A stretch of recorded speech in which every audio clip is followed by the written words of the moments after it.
मुझे याद आया, वाह मालिक, माँ कितनी बड़ी नेमत है। ये तो कलीम दानिश है।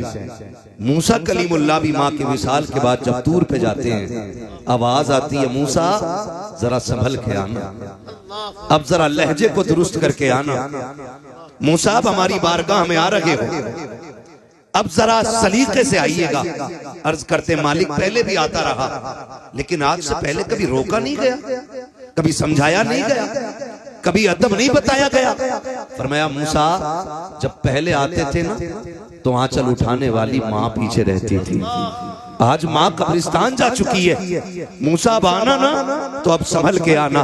पहले अगर लहजे तल्ख भी होते थे, माँ की चोली फैलती थी, माँ कहती थी मालिक मेरे मूसा से नाराज ना होना, मालिक वो मेरा लाडला है, मालिक अगर लहजे तेज भी हो जाएं मेरे मूसा को माफ कर देना। ए मूसा पहले जब तुम आते रहे हो माँ का आंचल तुम्हारे सर पे होता था, आज मूसा आ रहे हो तो लहजा संभाल करके आना है, इसलिए कि माँ की ममता भी रकीक है, माँ का आंचल भी रकीक है, माँ की दुआएं भी नकीक है। आज झोली फैलाने वाली माँ जमीन पर नकीक है। ए मूसा संभल के आना पड़ेगा। समझ जाओ अगर मूसा को कलीम होते हुए इतनी माँ की जरूरत हो सकती है तो तेरे मेरे जैसे को माँ की कितनी जरूरत होगी। खुदा की कसम खा के कहता हूँ, ओ लोगों कामयाब वो नहीं होते हैं जो दौलत पे नाज करते हैं, कामयाब वो होते हैं जो माँ की मोहब्बत और उसके रिश्तों पे नाज किया है।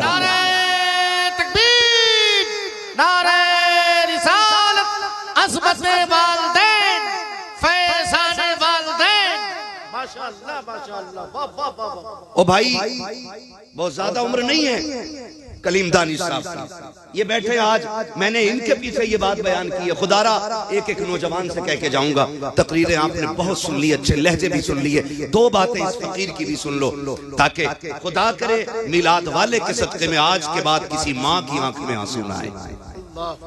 बस ये बात कह के जाना चाहता हूं। बहुत ख्याल कीजिएगा मेरी बात का जो मैं कह रहा हूं, कुछ कीजिएगा ना कीजिएगा, माँ की खिदमत कीजिएगा। मैंने ये बातें पहले बताई है इनकी अदम मौजूदगी में। आज मेरे भाई बैठे हैं और इनके सामने ये बात बता रहा हूं मैं, इनके सामने और इन्हीं की बात बता रहा हूं। लोग मुझसे पूछते हैं कि भाई पता नहीं कहां कहां की बातें लाके सुनाता है। नहीं जी, तुम वर्क पलटते हो, मैं दिलों के हालात पढ़ता हूं। और मैं इसीलिए कहता हूं मेरी तकरीर तबे यार को बेचैन करती है। सबब क्या है, वही कहता हूं जो दिल पर गुजरती है। हाँ, मुझे नहीं मालूम है किस किताब कवर का कितना अच्छा होता है, लेकिन मैं जानता हूं जिसे चेहरा पढ़ना नहीं आता उसे कुछ भी पढ़ना नहीं आता। कभी तन्हाई में बैठा करो, कभी सोचा करो, कभी फिक्रें लगाया करो, कभी लोगों की भीड़ में बैठा करो। हाँ, मैं अल्लाह की इज्जत की कसम खा के कहता हूँ, कभी कभी महफिलें इतनी बड़ी सामने होती हैं, हजारों लोग होते, लेकिन दिल जिंदा नजर नहीं आते। झूठी मुस्कान चेहरों पे लिए बैठे होते और अंदर दिल के अंदर एक हलचल हो रही होती है, यार मुझे सुकून क्यों नहीं, मुझे सुकून क्यों नहीं। मैं बहुत ज्यादा लंबी बात नहीं करूंगा, मैं आपको बता दूं, खुदारा माँ बाप है ना तो इज्जत करना, कदर करना। सबसे बड़ा खर्च जो है ना वो कामयाब होता है जो माँ बाप पे लुटाया जाता है। वरना वो दिन आएगा, दौलत होगी माँ बाप नहीं होंगे, पैसे होंगे माँ नहीं होगी। आज एक माँ की खुराक पे लड़ने वाले बेटे, आज बाप के कोरेक्स की शीशी के लिए चेहरे बिगाड़ने वाले बेटे। मैं पूछना चाहता हूं, कल लाखों की गड्डियां पड़ी होंगी और 1 रुपया खाने वाला बाप नहीं होगा तो खुदा की कसम तेरी दौलत तुझे खाने तोड़ जाएगी, खाने तोड़ जाएगी। मैं कमेटी वाले मेरे भाई मुझे बुलाया, अल्लाह इन्हें सलामत रखे, इनके लिए भी दुआएं किया करो। ये मेहनतें करते तब तुम्हारी और आपकी मुलाकात हुआ जाएगी। ये बड़ी मेहनतें करते, इतने बड़े लोगों को लाते और आवाज दिलवाते, आओ हुजूर की महफिल सज गई है, आओ हुजूर की महफिल सज गई है। और बंदा यहाँ भी बैठ के सोचता मूड नहीं बन रहा है। खुदा की कसम ये मूड बनाने की जगह नहीं, ये तो तकदीर बनाने की जगह होती है। यहाँ तकदीर बनाने बैठा करो। आज माँ है तो इज्जत कर लो, 12वीं वाले का वास्ता है। मैं तुम्हें बताऊं मेरे नबी के पास क्या नहीं बताऊं, 2000 से ज्यादा लक़ब मेरे रब ने महबूब को अता फरमाया। यहाँ तक के वो ताहा भी है, यासीन भी है, मुज़म्मिल भी है, मुद्दस्सिर भी है। 2000 से ज्यादा लगा। लेकिन जब मेरे नबी ने ना आखिरी हज फरमाया ना और सरकार लौट रहे, तो उम्मुल मोमिनीन हजरत आयशा सिद्दीक़ा रज़ी अल्लाह ताला अन्हा फरमाती हैं, हुजूर ने ना अपनी सवारी की लगाम मुझे थमाई और फरमाया इस दरख्त के नीचे बैठ जाओ। मैंने कहा हुजूर क्यों? कि मैं अपनी माँ से मिलने जा रहा हूँ।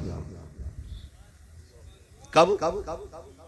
हज्जतुल वदा के मौके पर मेरे आका वापस हो रहे हैं से गुलामों से कहा चलो मैं आ जाऊंगा। उम्मुल मोमिनीन खदीजतुल कुबरा कहती हैं मुस्तफा ने मुझे बैठाया, कहा आयशा का जी या रसूल अल्लाह का जब तक मैं ना कहूँ यहाँ से उठना नहीं है। कहती सरकार पे कुर्बान जाऊं, सरकार मेरी नजरों से दूर जाते रहे, यहाँ तक कि आका करीम एक टीले पे चढ़े और चढ़ करके मुझसे आड़ में हो गए। जब मुझसे झुक गए ना सरकार, थोड़ी देर गुजरी के आका की हिचकियों की आवाज आई। कहा सरकार इस दर्द से रो रहे थे कि मैं चाहती थी कि सरकार की ये सवारी छोड़ूं और जाके आका को तसल्ली दूं। मेरा महबूब इस दर्द से क्यों रो रहा है? कहती लेकिन आका का हुक्म था, उठना नकीक़े में बैठी रह गई। थोड़ी देर के बाद सरकार पलट करके आए। कहती जब आए तो मेरे मुस्तफा मुस्कुरा रखे थे। मैंने कहा मेरे महबूब मेरे माँ बाप कुर्बान हो जाएं। सरकार बताए तो सही, अभी इस दर्द से रो रखे थे, वो आवाज किसकी थी? और अब मुस्कुराते हुए आ रखे गए। आका ये मुस्कुराने की वजह क्या है? तब मेरे नबी ने कहा था आयशा मैं अपनी माँ से मिलके आ रहा हूँ।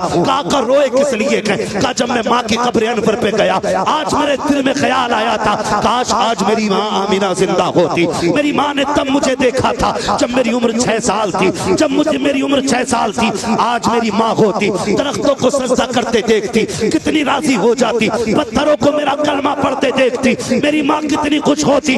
आज उनका बेटा आखिरी हज करके आया के अकेला नहीं लाखों सहाबा के साथ गया के आका कहते हैं आयशा मेरे दिल में ख्याल आया ए काश मेरी माँ जिंदा होती और मुझे बेटा कह के आवाज दे देती। आका करीम कहते हैं आयशा में माँ की कब्र अनवर पे बैठा और मैंने झोली फैला के कहा था जिंदगी देने वाले मालिक, मौत देने वाला भी तू है, जिंदगी देने वाला भी तू है। आज तेरा महबूब चाहता है काश उसकी माँ जिंदा हो, उसे बेटा कह के सीने से लगा ले, तेरे महबूब का कलेजा ठंडा हो जाए। कभी इतना कहा था कि माँ की कब्र अनवर खुल जाती है। मेरी माँ कब्र से निकली, मुझे सीने से लगाया। कहते आयशा जब मैं माँ को याद कर रहा था तब रो रहा था और मुस्कुरा इसलिए रहा हूँ कि माँ को देख के भी आया हूँ, माँ से बातें करके भी आया हूँ और माँ को अपना कलमा पढ़ा के भी आ गया।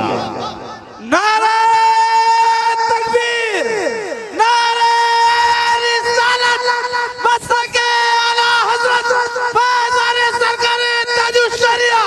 नारे भाई मेरे नबी के आंगन में दामन में कोई कमी नहीं। आला हज़रत कहते मालिक के कौनैन है, गो पास कुछ रखते नहीं। दो जहां की नेमतें हैं उनके खाली हाथ में, दो जहां की नेमतें हैं उनके खाली हाथ में। झंडे लगेंगे, बारहवीं आ रही है, घर भी सजेगा। मैं कहता हूँ घर सजाओ जरूर, लेकिन घर के साथ दिल भी सज जाना चाहिए। दीवारों से ज्यादा रोशनी यहाँ होनी चाहिए। हाँ मेरे आका करीम फरमाया करते, मैं आपसे कह रहा हूँ नौजवानों आज हैं तो कदर करो, नहीं होंगे ना तो रोने के सिवा कुछ नहीं होगा, कुछ भी नहीं होगा। क्या डायरेक्ट कह देते हो ना मत भौंका कर, तू होती कौन है बोलने वाली? मैं देख MA किया हुआ हूँ, मैंने BA किया, घास नहीं छिली है, तुझे क्या पता? तू अंगूठा छाप है, तुझे पता है? जिसे अंगूठा छाप कह रहा है ना, इसके मिट्टी में सने हुए हाथ जब उठते हैं ना तो अल्लाह का अर्श हिलता है और अर्श कहता मालिक एक माँ की झोली फैल गई है। रब फरमाता तू बाद में हिलाए, मैंने माँ के उठे हाथ पहले कबूल फरमा लिए। जिसे कहते हो ना तुझे नहीं पता, कसम खा के कहता हूँ इससे बड़ी दौलत मैंने इंसान के आंगन में देखी ही नहीं, जिसके आंगन में माँ बाप मुस्कुरा रहे हैं, माँ बाप मुस्कुरा रहे हैं। और सही बात यह कहे कि यतीमी का दाग कोई यतीम ही बता सकता है। माँ के बगैर जीने का मतलब वही बेटा बता सकता है जिसने माँ को कंधा लगा के कब्रिस्तान तक पहुंचा दिया हो, जिसकी जन्नत घर में अभी उसे क्या पता माँ के बगैर जिंदगी क्या होती है।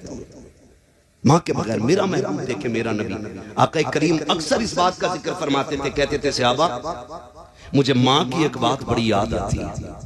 हुजूर कहते थे इस बात को, मेरे नबी कहते थे वो कि मेराज की रात सारे नबी जिसके पीछे हाथ बांध के खड़े, वो नबी कहते कहते आका कहते थे मेरी माँ की मुझे एक बात बहुत याद आती, और हुजूर ये कहते कहते रोने लग जाते थे। सहाबा कहते थे हुजूर कौन सी बात? कहते मैंने 4 साल अम्मा हलीमा के पास गुजारे, 2 साल माँ के साथ रहा। कहते लेकिन साहब आज भी एक बात मुझे रुलाती है। कहा जब मेरी माँ फुर्सत में होती और मैं माँ के पास होता ना, तो मेरी माँ लेटती ना तो बाजू पे मेरा सर रखती, जो माँओं की आदत होती है। हुजूर कहते हैं मेरी माँ बाजू पे सर रखती, मेरी उम्र 5-6 साल होती, और ऐसे करके दुपट्टा रख के मेरी माँ ना मुंह पे अपने और मुझसे मुंह छुपा के रोती। कहते मैं कान लगा के सुनता। मेरी माँ कहती थी मालिक मेरा बेटा यतीम हो गया पैदा होने से पहले, अगर मैं चली गई मालिक मेरे बेटे का क्या बनेगा, अल्लाह मेरे बेटे पे अपने कर्म की बारिशें फरमाना। हुजूर ये कहते कहते रोते थे। कहते थे मेरी माँ को कितनी फिक्र रहा करती थी मेरी। और आज बेटा कहता था तुम होते कौन पूछने वाले, क्या 12 बजे आऊं कि 3 बजे आऊं, मैं 1 बजे आऊं, मेरी मर्जी है। माँ खाना लगाती है, खाना सुनो जवानों, माँ खाना लगा देती है आगे, और बेटे की यार की घंटी बज जाती है फोन की, बेटा खाना छोड़ के भागता। माँ बूढ़ी कहती है लल्ला खाना छोड़ के नहीं जाते बेटे, दस्तरखान से नहीं उठते बेटे, खा के जाया कर। कहता अभी आया। और माँ इतनी सादा थी, रात के 1 बजे तक तेरी राह में बैठी रह गई। तूने चौक में जाके बिरयानियां खाई, पेट भर के खाया, लेकिन तुझे पता है माँ को यही फिक्र थी अभी मेरा लाल नहीं आया, मेरा लाल नहीं आया। रात को 1 बजे तू आया। उसने कहा कहाँ था अब तक? कहता तू होती कौन है पूछने वाली? वो कहती देख खाना ठंडा हो गया। कहा नहीं चाहिए तेरा खाना, जब धक्का देते हो हाथ जोड़ के कहता हूँ कभी माँ से ये ना कहना नहीं चाहिए खाना, अपना सामान संभालो, हमें नहीं चाहिए, मैं तुम्हारा मोहताज नहीं हूँ। आज माँ के तो दस्तरखान पे इंतजार है। खुदा की कसम जिस दिन ये कफन में लिपट के चली जाएगी ना, और रात के 1 बजे आना 2 बजे आना तुम्हारी मर्जी रहेगी। तुम्हें बिस्तर तो दिखाई देगा लेकिन लेटने वाली माँ नहीं होगी। तुम्हें चारपाई तो कोने में पड़ी हुई दिखाई देगी लेकिन उस पर माँ नहीं होगी। 3 बजे आना 4 बजे आना, कोई तुझसे पूछने वाला नहीं होगा खाना खाया के नहीं खाया के, किसी को दस्तरखान पे तेरा इंतजार नहीं होगा, कोई तुझे डांटने वाला नहीं होगा। तब तेरे कान तलाश करेंगे कहाँ गई वो प्यारी आवाज जो कभी रात में सख्ती से आती थी, कभी प्यार से आती थी। तेरे कान ढूंढते ढूंढते थक जाएंगे, तुझे माँ का लहजा नजर नहीं आएगा। फिर उठाना सारी दौलत को, फिर ना लोगों की ठोकरें खाते हुए और कहना एक बार कोई माँ की आवाज सुना दो। खुदा की कसम सारी दौलत लेकर भी कोई माँ की एक बार आवाज नहीं सुना सकता है, इसलिए कि दौलत मेहनत से मिलती है और माँ जैसी नेमत खुदा नसीबों से अता फरमाया। नारे तकबीर, नारे रिसालत, अस्मते वालदैन, अल्लामा मुफ्ती हम्माद रजा साहब कुला मुरादाबादी, सरजमीने जलालाबाद। ये नहीं होंगे ना तो फिर रोगे, फिर एहसास होता है। ये बैठे, मैंने ये बात जलसे में कई बार बयान की है। कारी इसराइल मसूदी, मैं कलीम दानिश भाई बताऊं, मैं कानपुर गया, इन्होंने मुझे फोन किया अहमद भाई कानपुर आ रहे, मैंने कहा हाँ आ रहा हूँ। सुने माँ क्या होती है, बहुत गौर से सुनिएगा, अल्लाह आपको सलामत रखे। जरूरी नहीं है 10 घंटे तकरीर हो और असर ना हो, तो मैं समझता हूँ फायदा नहीं। मेरा मानना ये 5 मिनट बात हो जाए और किसी एक बात पे भी अमल हो जाए, खुदा की कसम मैं समझता हूँ कि जिंदगी भर की इबादत काम आ गई है। बस आखिरी बात समझ के सुन ले मेरी बात, मैं सुनाने लगा हूँ। यही इसराइल मसूदी साहब है कानपुर, उन्होंने मुझसे कहा सुने माँ क्या होती है। तवज्जो है भाई पीछे वालों की, नाराज तो नहीं बैठे ना कोई, खुदा आपको राजी रखे और खुश रखे। बड़ी बड़ी दूर से मेरे भाई आए थे, शाहजहांपुर कहाँ से लोग आए, अल्लाह सबके सफर को अपनी बारगाह में कबूल फरमा ले, और जो जितनी दूर से चल करके आया है अल्लाह उसे बेहिसाब अजर और नेमतें अता फरमाए। मुझे इन्होंने फोन किया, सुनो भाई कदर कर लो, माँ की कदर कर लो। इन्होंने मुझे फोन किया, कहने लगे अम्मा भाई कानपुर में, मैंने कहा हाँ, कहा आ जाए ना जरा। मैंने कहा क्या बात है, कहा जाए मैंने एक नया मकान लिया है, नया मकान लिया है। मैंने कहा फिर, कहा कि आप जरा आ जाएं देख ले मकान को। ये इनकी मोहब्बत है, मैं चला गया, वो इनके मकान में गया, वो मुझे लेके गए, बैठे थे, इन्होंने बात छेड़ दी। कहने लगे मैं जब सबसे पहली बार कानपुर आया था 2-3 महीने मैं घर नहीं जा सका था, तो कहते मेरे माँ बाप मुझसे मिलने के लिए कानपुर चल के आ गए थे।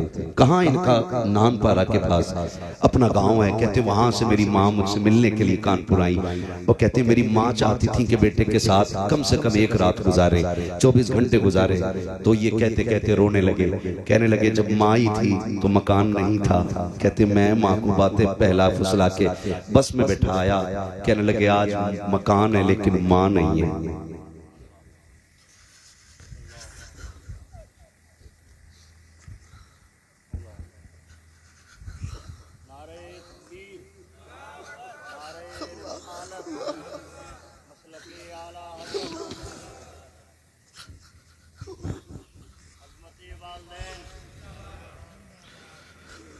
कहने लगे आज मकान है माँ नहीं है। नौजवान कल आपके पास गाड़ी होगी, माँ नहीं होगी। आपके पास बंगले होंगे, बाप नहीं होगा। वो जो तुम्हें कंधे पे लेके फिरता रहा ना, आज अल्लाह तौफीक दे उसके कदमों में बिछ जाया कर। वो तुमसे एक सवाल करे ना, कह दिया करो जान भी तेरी है, कह दिया करो उससे जान भी तेरी है। मैं कसम खा के कहता हूं कोई दवा बाप को उतनी ताकत नहीं देती जितने बेटे के मीठे लहजे बाप को ताकत दिया करते। उसके एहसान मानना, मेहनत से पालते माँ बाप। मिलाद वाले ने आके माँ की कदर बताई, हुजूर ने आके बाप का एहतराम सिखाया। हुजूर के चचा ना जब कभी पीछे चलते थे, आका बाजू पकड़ के कहते थे चचा पीछे ना चले, मेरे बगल में चले। हुजूर के चचा हाथ जोड़ते थे, तेरे कदमों पे कुर्बान जाऊं, मेरी औकात में तेरे बगल में चलूं। तो मेरा नबी कहता था नहीं, सुना है आपका चेहरा मेरे बाप अब्दुल्ला से मिलता है। जब आप पीछे होते हो तो लगता है कि मेरे बाप की पीठ हो गई है, इसलिए चचा मेरे बगल में चला करो। हाथ जोड़ के कहता हूँ बाप की इज्जत कर लो, इनकी कदर कर लो। तुम जो कहते हो बाप को प्यार नहीं, सिर्फ माँ प्यार करती है, नहीं मेरे अजीज ऐसा नहीं होता है। कैसे फैसला कर लिया कि माँ प्यार नहीं करती? का दर्द होता है तो माँ रोती है, बाप नहीं रोता है। ऐसा नहीं होता है, खुदा की कसम बाप के दिल में भी तेरा प्यार है। अगर तू लेट आए तो माँ घर में दौड़ी फिरती है, तो तुझे क्या लगता है बाप बिस्तर पे लेटा है तो उसे तेरे देर से आने का एहसास नहीं, उसको भी एहसास है। फर्क इतना है कि वो बाप है जल्दी रोता नहीं है, अगर माँ रोती है तो चैन से सोता बाप भी नहीं है। कितने बूढ़े बाप को मैं चौक में खड़ा दिखाऊंगा, रोड पे खड़ा दिखाऊंगा, इतनी रात में क्यों खड़े हो? का बेटा नहीं आया है, काम पे गया था देर हो गई है। हाथ जोड़ के कह रहा हूँ खुदा के वास्ते, कभी बाप को देर हो जाया करे, तुम भी निकल जाया करो और उसे राजी करने की कोशिश किया करो। इसलिए कि मेरे नबी ने फरमाया है जिससे बाप नाराज होता है उससे खुदा नाराज होता है, जिससे बाप राजी होता है उससे खुदा पाक राजी होता है। नारे तकबीर, नारे रिसालत, मसलके आला हजरत, अज़मते वालिदैन, फैज़ाने वालिदैन, एहसाने वालिदैन, अल्लामा मुफ्ती हम्माद रजा साहब क़िबला। और सुने खुदा के वास्ते, अगर चाहते हैं आप, एक ये पहलू भी है। एक तो ये पहलू है कि औलाद माँ बाप की फरमाबरदारी करे, और एक पहलू ये है कि माँ बाप औलाद को फरमाबरदार बनाए। इस पहलू पे बात करने के लिए 100 बातों की एक बात है, अपने बच्चों को रोजी हलाल खिलाइए। हराम की, बेईमानी की, लूटी हुई, चोरी की, झूठ की दौलत बच्चों को ना खिलाना, वरना कल तेरे सामने ये जूता लेके खड़े होंगे, फिर कोई मौलवी और पीर का तावीज काम नहीं करेगा। इसलिए कि जब रगों में खून हराम का होता है ना, तो फिर गर्दन में पड़ा हुआ तावीज काम नहीं आता है। अपने बच्चों को लुक़्मे हलाल खिलाइएगा। मैं नौजवान मेरे सामने बैठे, आपसे मेरी गुजारिश है जल्दी अमीर बनने के चक्कर में शॉर्टकट यूज न करें। अक्सर शॉर्टकट जो है हराम की तरफ लेके जाता है। हाँ, बिल्कुल नहीं। खालिक कौन? बोले मेरे भाई, जल्दी से बोले। खालिक कौन? और जोर से। खालिक कौन? मालिक कौन? रज़्ज़ाक़ कौन? रज़्ज़ाक़ कौन? जोर से। रज़्ज़ाक़ कौन? अल्लाह। रोजी देने वाला कौन? अल्लाह। जिंदगी देने वाला कौन? मौत देने वाला कौन? महबूब को पैदा करने वाला कौन? आला हज़रत ने हमें हम्द का तरीका बताया, कहते हैं वही रब है जिसने तुझको। अब तक हमने ना बचपन में जो बहारे उर्दू पढ़ी, तामीर उर्दू पढ़ी, इनमें क्या था? बकरी गाय भैंस बनाई, खाने को दी दूध मलाई, है ना? इस तरह से हम्द कराई जाती थी, है ना? मकाम हम्द में दूध मलाई याद आया लोगों को, बकरी गाय याद आई, लेकिन मेरे इमाम ने मकाम हम्द में की जात का नाम रखा है। कहते हैं वही रब है जिसने तुझको हमतन करम बनाया। वो यह बताना चाह रहे हैं रब वो है जो मोहम्मद का भी रब है सल्लल्लाहु अलैहि वसल्लम। और हुजूर का रब होना कोई मजाल बात नहीं, हल्की बात नहीं है। मोहम्मद का रब सल्लल्लाहु अलैहि वसल्लम, मेरे महबूब का रब। हाँ, कितना बड़ी जात है मेरे रब की जिसने मोहम्मद जैसा महबूब अता किया है ना? आला हज़रत कहते हैं वही रब है जिसने तुझको हमतन करम बनाया, हमें भीख मांगने को तेरा रास्ता बताया। तुझे हमद है खुदाया, तुझे हमद है खुदाया। वो कुंवारी पाके मरियम व नफख्तु फीह का दम है अजब निशान आजम मगर आमना गजाया। वही सबसे अफजल आया, वही सबसे अफजल आया। तुझे हमद है खुदाया, तुझे हमद है खुदाया। यही बोले सिदरा वाले ये चमने जहां के थाले सभी मैंने छान डाले तेरे पाए का न पाया। तुझे यक ने यक बनाया, तुझे यक ने यक बनाया। तुझे हमद है खुदाया, तुझे हमद है खुदाया। अरे ऐ खुदा के बंदो कोई मेरे दिल को ढूंढो, अभी पास था मेरे तो अभी क्या हुआ खुदाया। फिर कहते हैं आके हमें ऐ रजा तेरे दिल का पता चला बमुश्किल तेरे रोजा के मुकाबिल हमें वो नजर तो आया। ये न पूछ कैसा पाया, ये न पूछ कैसा पाया। तुझे हमद है खुदाया, तुझे हमद है खुदाया। अब सारी दुनिया कहती है डालती कल्ब में अजमत मुस्तफा सैयदी आला हजरत पे लाखों नारे तकबीर, नारे रिसालत, इश्क मोहब्बत, इश्क मोहब्बत। वाह वाह वाह वाह वाह। मैं खत्म करने लगा हूं, बस इतना करेंगे। माँ बाप की इज्जत करेंगे इंशाल्लाह, सारे वादा करें इंशाल्लाह। रिस्क हलाल कमाएंगे इंशाल्लाह। शॉर्टकट यूज करके उधर नहीं जाना। ये मेरा भाई गुजरात से आया है सुनने के लिए। मेरे इस भाई ने कहा है कि 10 मिनट और बोलो। हाँ, तो मैं चाहूंगा 10 नहीं तो 5 तो बढ़ा ही लो। थोड़ी इनकी मर्जी थोड़ी मेरी मर्जी। जरा कह दें सारे या रसूल अल्लाह। जितने दिल से सुनना चाहते हैं उतने दिल से बोल दे जरा या रसूल अल्लाह। है जी हाँ, जिनके हाथ नहीं उठे मैं उनसे नाराज नहीं हूं और मुझे कोई तकलीफ भी नहीं है। मैं बस इतना कहूंगा जिसके हाथ नहीं उठे वो खुद से पूछे महफिल में बैठा है या कहीं चौपाल में बैठा है, उसकी अपनी मर्जी है। और मैं ये भी नहीं कहूंगा हाथ उठ जाए तो फालिज नहीं होता है। बीमारियां भी खुदा की नेमत होती हैं। और ये बात तो नहीं कहनी चाहिए हाथ उठा लो नबी के नाम पे कभी फालिज नहीं होगा। आप कौन होते हो जी?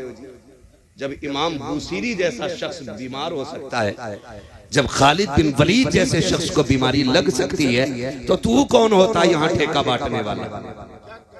और ना ये बात समझ में नहीं आती। और दूसरी ये बात जो कहते हैं कि हुजूर आने वाले हैं, वो आएंगे मदीने से, तू घर से चल के आ। हुजूर आका है, हाकिम है, माकूम नहीं है, मालिक है। हम कौन होते हैं फैसला करने वाले कि वो आ ही जाएंगे? और मालिक की अपनी मर्जी होती है। वो चाहे तो आके देख ले और चाहे तो वहीं से नजर उठा के देख ले। नजर उठा के देख ले और चाहे तो आके देख ले। याद रखिएगा आका करीम है हमारे। कौन है आका हमारे? जोर से कौन? और जोर से आला हज़रत क्या कहते हैं? फुर्सतें दी है खुदा ने दामने महबूब को, जुर्म खुलते जाएंगे, आका छुपाते जाएंगे। हाँ, ये मेरा इमाम कह रहा है, जुर्म खुलते जाएंगे, आका छुपाते जाएंगे। और मैं कह रहा हूं हुजूर करीम है। कभी ऐसा होता है कि वो महफिल सजने से पहले आ जाते हैं और कभी ऐसा होता है कि वो महफिल खत्म होने के बाद आते हैं। मर्जी है उनकी। मुझे बात याद आ गई, जिन्होंने दिल से ये महफिल सजाई है ना, उनके लिए ये बात बता रहा हूँ। बंदा बड़ा गरीब था, 12वीं का महीना चल रहा है। वो बंदा बड़ा गरीब था, मोची था, जूते सिलता था। उसके दिल में आई यार दुनिया हुजूर की 12वीं मनाती है, एक दिन मैं भी मनाऊंगा जी। कई बरस तक वो इकट्ठा करता रहा पाई पाई करके। एक दिन उसने लंगर लगा दिया हुजूर के नाम का। उसने कहा रात को महफिल सजेगी, अब लंगर चल रहा है। और सुनते हो ना, जब महफिल शुरू हो गई ना, लोग आना शुरू हुए, तो वो गेट पे ना पट्टा बिछा के बैठ गया गेट पे। और जो भी आता ना उसके पैर छूता और चूम लेता, यूं छूता और चूम लेता। और किसी ने कहा भाई माफ करिए क्या कर रहा है? उसने कहा सुना है जब महफिल सजती है तो हुजूर आया करते हैं। पता नहीं हुजूर आए और चले जाएं मुझे खबर ना हो, इसलिए हर पैर को छू रहा हूं, धोखे ही से सही कम से कम हुजूर के पैरों तक हाथ पहुंच जाए। ये इश्क के अपने अपने रंग होते हैं। महफिल खत्म हो गई, जलसा सज गया, लोग अपने अपने घर चले गए।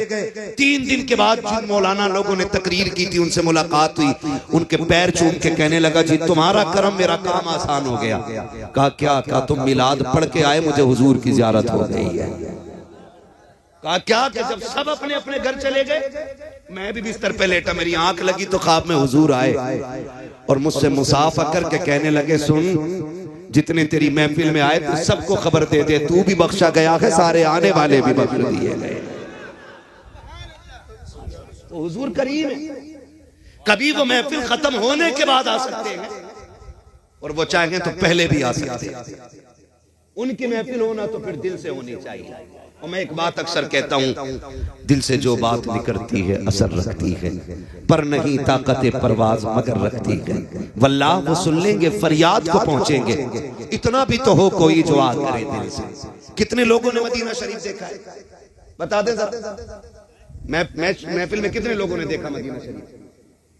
अच्छा, पक्के मकान कितने लोगों के, जरा हाथ उठा के बता दें। पक्के मकान कितने लोगों के? वाह जी वाह, वाह जी वाह। अल्लाह तुम्हारे मकान और पक्के कर दे। मुझे इससे कोई जलन नहीं है। किचन में आप 10 लाख लगा लेते हो, 2 लाख लगा के वो मदीना नहीं देखने जा सकते जिस मदीने को देखने की हर फरिश्ते के सीने में तमन्ना रहती है। मैं बंदों की बात क्या कर रहा है ना। तो आप बैठे, खुदा आपको सलामत रखे। बस मैं बात पूरी करने लगा हूँ। रज़्ज़ाक़ कौन है? सबक याद है ना, रज़्ज़ाक़ कौन है? सारे अपने रब का नाम ले लें। पता नहीं कब से नहीं पुकारा, और खुदा करे ये वो घड़ी हो जिसमें मकबूलियत की हवा चल लगी हो, और अपने रब को जोर से पुकारे। रज़्ज़ाक़ कौन है? माशाअल्लाह। खालिक कौन है? मालिक कौन है? हाँ, ये अकीदा है। अब अंदाजा लगाइए, जब रज़्ज़ाक़ अल्लाह है तो जो बंदे दुकान पे बैठ के कहते हैं मौलवी झूठ ना बोलें तो मुनाफा ही नहीं होगा, उनसे मेरा एक सवाल है, रज़्ज़ाक़ अल्लाह है तो फिर झूठ क्यों बोल रहा है? रज़्ज़ाक़ अगर अल्लाह है तो झूठ क्यों बोल रहे हैं? फिर अल्लाह पे या तो भरोसा पक्का नहीं है या अकीदा ही पक्का नहीं है। और अकीदा अगर पक्का है ना तो फिर झूठ ना बोलना। और रह गई दुकान की बात, फ्रंट के लिए लड़ जाते हैं। और कई बंदे ऐसे भी होते हैं ना हमारे बीच के, जहां एक की दुकान लगी और वो चल गई ना तो दूसरी भी वहीं खोल देता जाके। कह रहा लग रहा है ये चीज ज्यादा बिक रही है यहाँ। हजरत और फिर इशारा कर क्या मैं दे रहा? बोले वो 10 रुपए मीटर दे रहा। क्या मैं 9 रुपए मीटर दूंगा? इधर और खरीदार भी कम बदमाश नहीं है। अगर दुकानदारों पे इतनी लंबी छुरी है ना तो खरीदार पे इतनी लंबी, जिसका दाव लग जा वही काट लेता। खाली बेचने वाला नहीं काटता, कभी खरीदार भी काट लेता है। आप कहेंगे वो कैसे काटता है? 2 दुकानदार देके कह रहे आपसे झूठ नहीं, वो 8 को दे रहा, तू बता। उसने कह दी मैं 9 से कम नहीं दूंगा। फिर उससे जाकर कह रहा बताओ भाई चचा वो आ गया 8 दो, तुम कितना दे रहे? वो कह रहा ग्राहक बढ़ाना, आज घाटा ही उठा लो। उनने कह लेट मैं लेट चल जा। अब बताओ यहाँ खरीदार ने काटा के बेचने वाले ने? बोलो जोर से। ख्वाजा निजामुद्दीन औलिया की नगरी है। आपने मुरीद को एक आना देकर करके फरमाया जा दाल लेके आ, भूख लगी है। मुरीद आया दौड़ा दौड़ा और उसने कहा कि भाई दाल दे दे। कहा कितने की? का 1 रुपए का 1 चमचा। दूसरे वाले ने कहा इधर का मैं 2 दूंगा। उसने कहा वो 2 दे रहा, तू बता कितने में देगा? उसने कहा मैं 3 चम्मच दूंगा। उसने कहा चल मैं 4 दे रहा हूं। 1 पैसे में 4 चम्मच दाल लेकर के जब मुरीद निजामुद्दीन औलिया की चौखट पे पहुंचा है, हुजूर ले आया हो? कहा ले आए दाल? कहा हाँ। आपने जब देखा है खिलाफे मामूल 1 रुपए की तो इतनी दाल नहीं मिलती है। फरमाते कितने की लेकर के आए हो? कहा सरकार जो 1 सिक्का आपने दिया है उसी के लेकर के आया हो। कहा इतने की तो कभी नहीं मिली है, इतनी आज कैसे मिल गई? वो मुस्कुरा के कहता हजरत जी मैंने कंपटीशन लगा दिया था, मैंने 1 रुपए में 4 चम्मच लेके आया हूँ। निजामुद्दीन औलिया के चेहरे पे जलाल आ गया। उसने कहा हुजूर क्या बात है? कहा नहीं मैं नहीं खा सकता। कहा खरीद के लाया हूँ, पैसों से लाया हूँ। आप कहते हैं ये तो निजामुद्दीन की चौखट है, इस पैसे को लेकर के जा दिल्ली के चौक में ले जा और ऐलान कर मैंने इस तरह से इस दाल को खरीदा है, लो जिसकी मर्जी करे फ्री में लेके चला जाए। सुबह से शाम हो गई, मुरीद ऐलान करता रहा, एक दाना भी कोई लेकर के नहीं गया। और वापस लेकर के जब निजामुद्दीन की गलियों में मुरीद पहुंचा के कहा हुजूर किसी ने एक दाना भी नहीं लिया। निजामुद्दीन औलिया की चीख निकल जाती है, कहते हैं अभी इतने बुरे दिन नहीं आए हैं। अगर दिल्ली की आवाम इसे हराम समझती है तो निजामुद्दीन औलिया इसे छूना गवारा नहीं करती। अल्लाह अल्लाह अल्लाह अल्लाह, जिंदाबाद जिंदाबाद। नारे तकबीर, नारे रिसालत, फैज़ाने सरकारे महबूबे इलाही। सुभान अल्लाह, समझ रहे मेरी बात? ओ भाई चोरी नहीं हुई थी, छीना नहीं था, मर्जी से खरीदा था। और वो दिल्ली की आवाम थी, खुदा की कसम आज के पीर से ज्यादा तकवा था उसका। वाह वाह वाह, आज के पीर से ज्यादा तकवा, इल्ला माशाअल्लाह। हाँ, बहुत गौर से मेरी बात सुनिएगा। वो तकवा और आज देखे, आज बेचने वाला भी कम नहीं है भाई, बेचने वाला भी। जाओ तुम अपनी जलालाबाद की चौक में जाके देखो, नया सेब आगे रखा होगा और पीछे गले सड़े होंगे, और देखना स्टिकर वहीं लगेगा सेब पे जहां से काना होगा। 240 रुपए किलो है, 280 रुपए किलो है, 290 रुपए किलो है। भाई जरा गैरत कर। जरूरी नहीं है सब करोड़पति आते हो, कुछ ऐसे भी आते हैं जो जिंदगी में कभी सेब ना खरीद सके। बच्चे कह देते हैं अब्बा हमने सेब नहीं खाया। वो बेचारा मंडी से लौटते टाइम 500 रुपए आज ओवर टाइम करके कमाए। कहा आज 1 किलो सेब लेके जाना। ठेले पे आया, उसने सीधा दिल दे दिया, लो जी 280 रुपए किलो तो अच्छा ही देगा। इसने 2 सेब आगे के उठाए और 4-5 नीचे के निकाल के गले सड़े डाल दिए। गरीब खुशी खुशी घर लेके गया। सुनते रहिएगा, गरीब लेकर के गया, उसने जाके बच्चों में तकसीम कर दिए। 5 सेब 3 बच्चे 2 मियाँ बीवी। जैसी बच्चे ने पहला सेब काटा, बजी ये तो अंदर से गला हुआ निकला है। माँ ने अपने हिस्से का सेब दे दिया, ले बेटे मुझे सेब अच्छा नहीं लगता है। खुदा की कसम माँ का लहजा कितना मीठा होता है, कितना प्यारा झूठ माँ बोल देती है। जब देखा बेटे के हिस्से का सेब खराब हो गया है, उसने अपने हिस्से का दे दिया। कहा बेटे ये मैं सेब नहीं खाती हूँ, मैंने तो बस ले लिया था, ये कह के बेटे को दे दिया। दूसरे बच्चे का गला निकला। हाथ जोड़ के गुजारिश करना चाहता हूँ, दुकानदार हो तो धोखा न देना। तुमने तो उसके 280 रुपए जेब में डाले, अपने बच्चों में खुशी खुशी आ गए। तुम्हें तो ये था गरीब को पता नहीं चला, लेकिन जब तूने काने गले पे हाथ उठाया था तभी गरीब के खुदा ने देख लिया था, तभी उसके परवरदिगार ने देख लिया था। तुम उसकी बेईमानी करके 280 रुपए लेके घर के अंदर गए हो। आने वाली नस्लें तुम्हारी कोड़ी हो रही है, अंधे लूले लंगड़े पैदा हो रहे हैं, फिर तोड़ते हो तावीज के लिए। अल्लाह कहता है तूने टक्कर मुझसे ली है, अब तावीज में शिफा नहीं आएगी। अगर बेहतरी चाहते हो उस गरीब से माफी मांगो जिसका दिल तोड़ के आए हो। अगर गरीब राजी हो जाएगा, पैदा करने वाला खुदा पाक भी राजी हो जाएगा। क्या कहने, क्या गुफ्तगू हो रही है। जिंदाबाद, इसलिए निकले, सलामत रहिए मुफ्ती साहब। वाह वाह वाह, इसलिए निकले। नारे तकबीर, नारे रिसालत, मसके आला हजरत फैज़ान सरकारी ताजुश शरिया। नारे तकबीर। सुबह डॉक्टर से मिलना है, टाइम बहुत ज्यादा हो गया। हाँ नहीं मुझे सुबह डॉक्टर से मिलना है, और देखिए इतना वक्त नहीं है, माफ कीजिएगा मादरत। 1 घंटा हो चुका है सदर साहब, 1 घंटा हो चुका है। मैं 10 मिनट का वादा किया था मेरे भाई के लिए, जरा बोल दे सुभान अल्लाह। बात समझ में आ गई ना इंशाअल्लाह। किसी के साथ धोखा, बोलो धोखा, जोर से धोखा, और अपने भाई को नीचा दिखा करके कभी ऊंचा नहीं बनेंगे। याद रखिएगा, हमेशा जीत जाना जीत नहीं होती है, कभी हार जाना भी जीत होती है ना। अरे भाई बस प्लीज मेहरबानी करें, 10 मिनट हो जाएगी, जरा तवज्जो कर ले, बस मैं बात समेट रहा हूँ। भाई बैठ जाइए। देखिए मुझे आप थोड़ा सा पहले बैठा देते हैं अपना, तो मैं खुल के बात कर लेता हूँ। मैं फिर भी अपने वक्त से इंसाफ कर रहा हूँ। मैं 1 घंटे के करीब सुई जा चुकी है, तवज्जो है, बस सारी मैं बात खत्म करने लगूँ। बस बैठ जाइए मेरे भाई, प्लीज बैठ जाइए, मेहरबानी करें।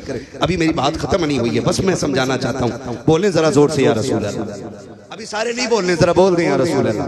मुझे नहीं लगना चाहिए कि 3 बजने को है, बंदा थकने को है, नहीं है ना।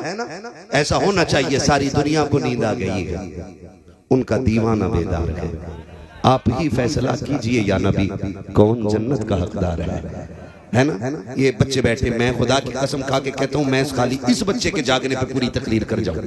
इस बच्चे के जागने पे, इसकी कोई उम्र है, ये बैठा है, इसको तो शूर तक नहीं होगा कि क्या रिश्ते होते हैं, क्या ताल्लुक होते हैं। मगर आमीना के लाल तेरी मोहब्बतों पे कुर्बान जाऊं, तेरा इश्क है बच्चे तो क्या, तुझसे तो पत्थर भी प्यार करने लगते हैं, तुझसे तो पत्थर भी प्यार करने लगते हैं। ये बच्चा बैठा है, हर महफिल का बंदा यही सोच के बैठा होगा, सुना है आप हर आशिक के घर तशरीफ लाते हैं।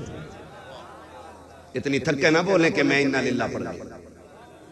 सुना के आप हर आशिक के घर, मेरे घर में भी हो जाए चरागा, मेरे घर में भी हो जाए चरागा, मेरे घर में भी हो जाए चरागा है जी। तो किसी को धोखा नहीं देंगे इंशाअल्लाह।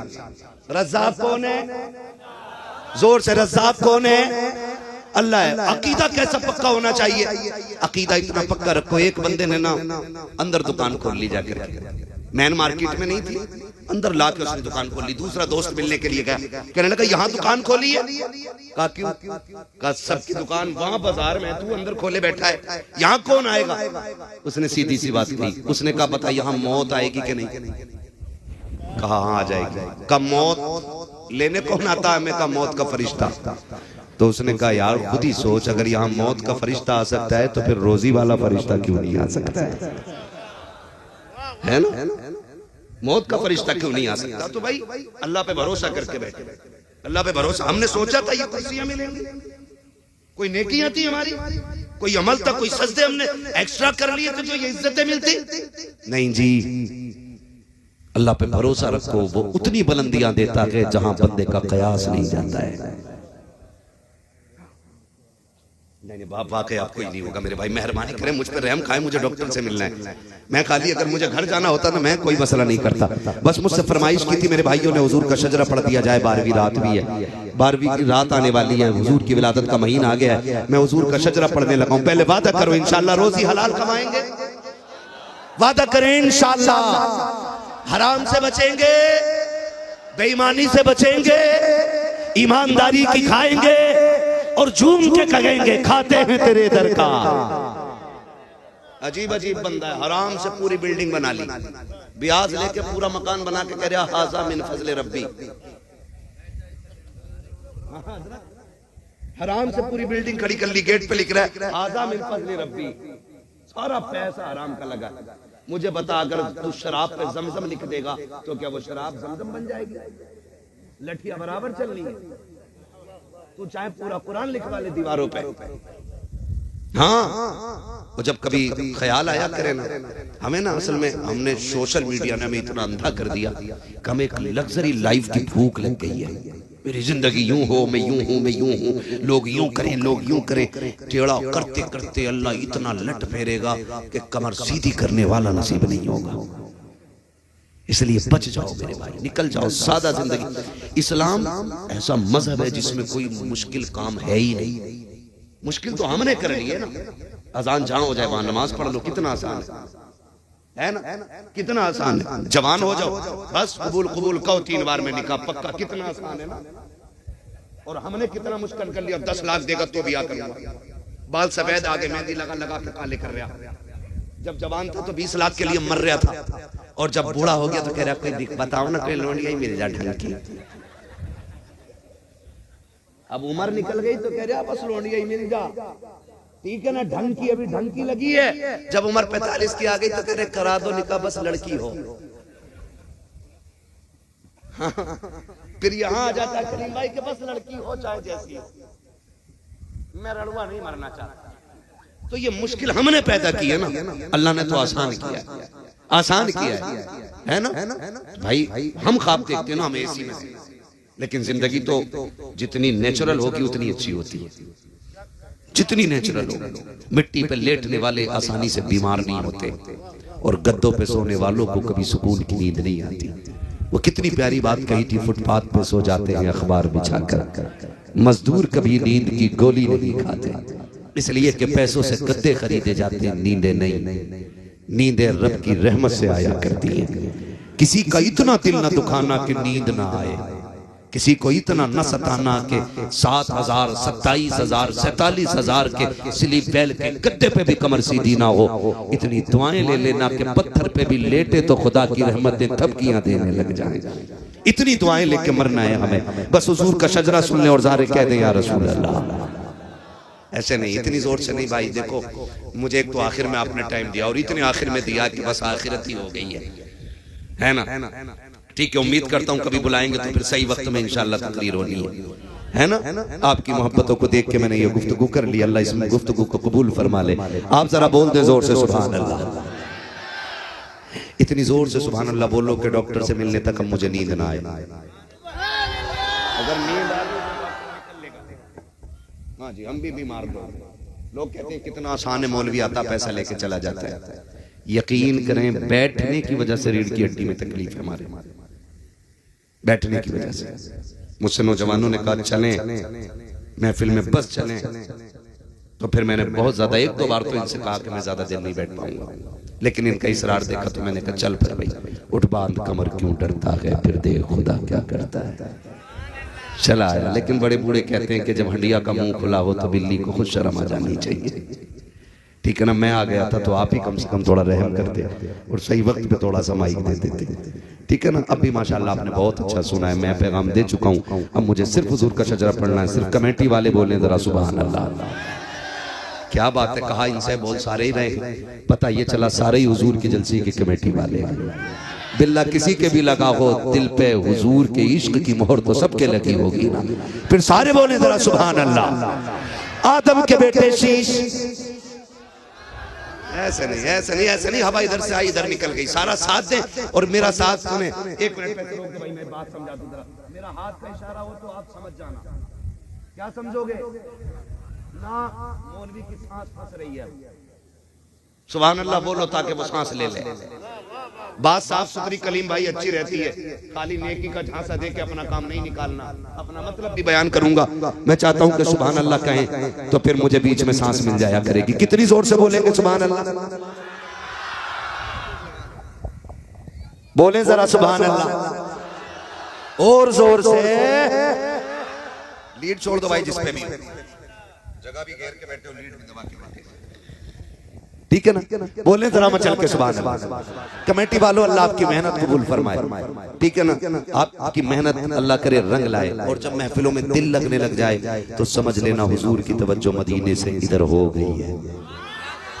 ये हमारे बुजुर्ग फरमाते हैं मकबूलियत की अलामत है। बताओ दिल लग रहा है कि नहीं महफिल में, तो समझें हुजूर की तवज्जो महफिल में हो गई है। और ये मकबूलियत की घड़ियां हैं। अल्लाह इन बुजुर्गों के कदमों की बरकत से महफिल कबूल फरमा ले। ये हमारे बड़े लोग हैं, ये सारे सर के ताज हैं, सूफी साहब क़िबला और ये तमाम तरह बाप और ये हमारे बुजुर्ग बैठे हुए हैं, उलमा बैठे हुए हैं। इन सब की दुआओं को सर का ताज बना के मैं पढ़ रहा हूँ। जरा बोल मेरे बच्चे सुभान अल्लाह। क्या बात है मेरे लाल, अल्लाह तेरे माँ बाप को सलामत रखे और तुझे अल्लाह बेहतर मुस्तकबिल अता करे। अब सारे बोले जरा सुभान अल्लाह। आदम के बेटे शीश, शीश के बेटे अनस, अनस के बेटे कैनान, कैनान के बेटे मेलाइल, मेलाइल के बेटे ब्यारत, ब्यारत के बेटे इदरीस, इदरीस के बेटे मुतवशिक, मुतवशिक के बेटे लबकने के नाम, लबकने के नाम के बेटे नूह, नूह के बेटे साम, साम के बेटे जुल्हाद, जुल्हाद के बेटे शालिक, शालिक के बेटे आबिर, आबिर के बेटे दाता, दाता के बेटे रावा, रावा के बेटे सारू, सारू के बेटे नाखुन, नाखुन के बेटे तारिक, तारिक के बेटे इब्राहिम खलीलुल्लाह, इब्राहिम खलीलुल्लाह के बेटे इस्माइल ज़बीहुल्लाह, इस्माइल ज़बीहुल्लाह के बेटे केदार, केदार के बेटे अवाम, अवाम के बेटे अमल, अमल के बेटे साबित, साबित के बेटे सलमान, सलमान के बेटे रईसा, रईसा के बेटे इलियासा, इलियासा के बेटे ओदोद के बेटे हव्वा, हव्वा के बेटे अदनान, अदनान के बेटे मोहित, मोहित के बेटे नदान, नदान के बेटे मदिर, मदिर के बेटे इलियास, इलियास के बेटे मुदरिका, मुदरिका के बेटे खदीमा, खदीमा के बेटे किनाना, किनाना के बेटे नदर, नदर के बेटे मालिक, मालिक के बेटे फार, फार के बेटे गालिब, गालिब के बेटे लुई, लुई के बेटे काब, काब के बेटे मुर्रा, मुर्रा के बेटे किलाब, किलाब के बेटे कुसै, कुसै के बेटे अब्दे मनाफ, अब्दे मनाफ के बेटे हाशिम है, हाशिम के बेटे अब्दुल मुत्तलिब है, अब्दुल मुत्तलिब के बेटे अब्दुल्लाह है, अब्दुल्लाह के बेटे मोहम्मदुर रसूलुल्लाह। नारा तकबीर, नारा रिसालत, मसके आला हज़रत फैज़ सकरात ताजुश शरिया। नारा तकबीर। आपको सलामत।